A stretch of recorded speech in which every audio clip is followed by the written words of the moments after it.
శ్రీ గురుభ్యో నమః. శ్రీరామకృష్ణ పరమహంస గారు ఎంతో గొప్ప తత్వాన్ని చిన్ని కథల ద్వారా మనకు ప్రసాదించారు.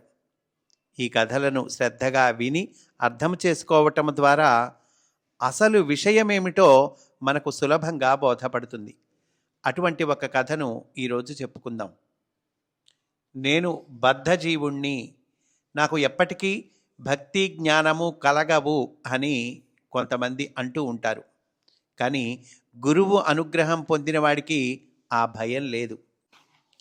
ఒకసారి తోతాపురి గారు అంటే శ్రీరామకృష్ణ పరమహంస గారి గురువు గారండి. వారు రామకృష్ణ పరమహంస గారికి ఒక కథ చెప్పారు. ఏమిటా కథ? ఒకసారి ఒక ఆడపులి ఒక మేకల మంద మీద పడింది. అదే సమయంలో దూరం నుండి ఒక బోయవాడు బాణం వేసి దానిని చంపివేశాడు. ఆ పులి నిండు చూలాలు. బాణం దెబ్బకి అది చనిపోతూ ఒక పిల్లను కని కన్ను మూసింది. ఈ పులికున మేకల మందలో కలిసి పెరుగుతూ వచ్చింది. ఆ మేకలే దానికి పాలిచ్చి పెంచాయి. క్రమక్రమంగా రోజులు గడిచే కొద్దీ ఆ పులిపిల్ల మేకలతో కలిసి తిరగడం, వాటిలాగా గడ్డిమేయడం, అవి అరుస్తున్నట్లే మేమే అని అరవడం మొదలుపెట్టింది. క్రమంగా అది పెరిగి ఒక పెద్ద పులిలాగా తయారైంది. అయినా కూడా అది గడ్డి తినటం, మేకలలాగా అరవడం చేస్తూనే ఉంది. ఏదైనా క్రూరమృగం వచ్చి తరిమితే ఈ మేక పులి, అంటే అది పులైనప్పటికీ మేకలాగా పెరిగి ఆ మేక అలవాట్లన్నీ చేసుకుంది కదండి, అందువల్ల మేక పులి అంటున్నారు. ఏదైనా క్రూరమృగం వచ్చి తరిమితే ఈ మేక పులి కూడా మేకలాగా మేకల గుంపుతో కలిసి పారిపోతూ ఉండేది. ఇలా ఉండగా ఒకసారి మరొక భయంకరమైన పులి ఆ మేకల మంద మీద పడింది. ఆ మందలో గడ్డి తింటూ మేకలతో పరిగెత్తిపోతున్న ఆ మేక పులిని చూచి ఆశ్చర్యపడింది. ఇతర మేకలను వదలి ఆ పులి ఈ గడ్డి తినే మేక పులిని వెంటాడి పట్టుకుంది. అది భయంతో వణుకుతూ మేకలాగా అరుస్తూ తప్పించుకోవడానికి ప్రయత్నించింది. కానీ ఈ భయంకరమైన పులి దానిని నీటి దగ్గరకు ఈడ్చుకుపోయి, నువ్వు నాలాగా పెద్ద పులివై ఉండి కూడా మేకలతో తిరుగుతూ గడ్డి తింటున్నావెందుకు? నీళ్లలో నీ ముఖం చూసుకో, నాకున్నట్లుగానే గుండ్రమైన ముఖం నీకు కూడా ఉంది అని దాని నోటిలో ఒక మాంసపు ముక్కను కుక్కింది.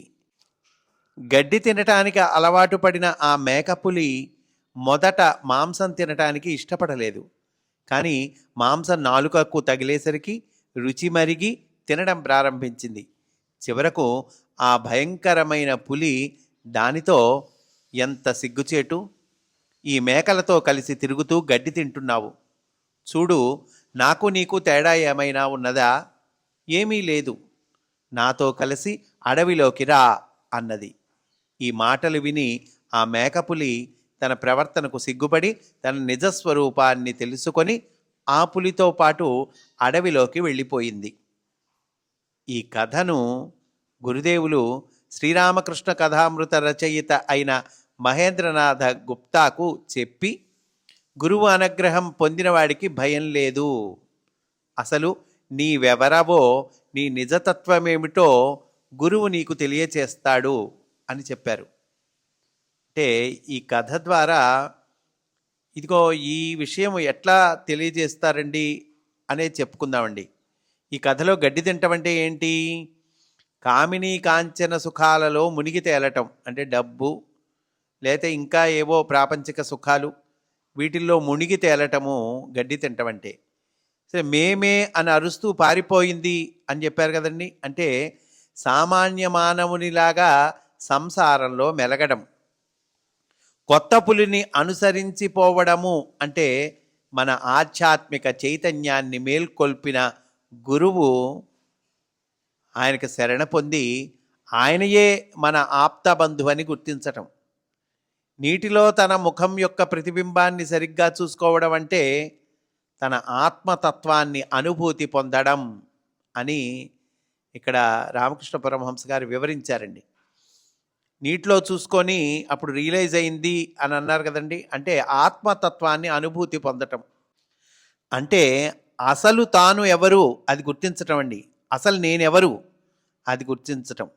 ఇక్కడ చెప్తున్నారు తత్వమసి అంటే అదే నీవు, అంటే నీవు ఈ అశాశ్వతమైన శరీరానివి కావు, ఆ పరమాత్మవే. అంటే నువ్వే భగవంతుడివి, నువ్వు శరీరానివి కాదు, నువ్వు భగవంతుడివి. అంటే తత్వమసి అనేటువంటిది ఇది ఉపనిషత్ మహావాక్యం అండి. ఆ మహావాక్య వివరణే ఈ కథలోని అంతరార్థము అని మనం ఇక్కడ వివరణ చెప్పుకోవచ్చు. మొదట్లో ఈ మేకపులి తానెవరో తెలుసుకోలేక పొరపాటు పడిందండి. ఆ తర్వాత గుర్తించింది. అట్లాగే మనం కూడా అసలు మనం ఎవరో తెలుసుకోలేక పొరపాటు పడుతూ ఉంటాము. కానీ అసలు మనం ఎవరు అంటే గనక అదే నీవు, అంటే నీవు భగవంతుడివే అని చెప్తూ ఉన్నారండి. నీవు పరమాత్మవే అని మనం ఇక్కడ చెప్పుకోవచ్చు. స్వస్తి వాసుదేవా.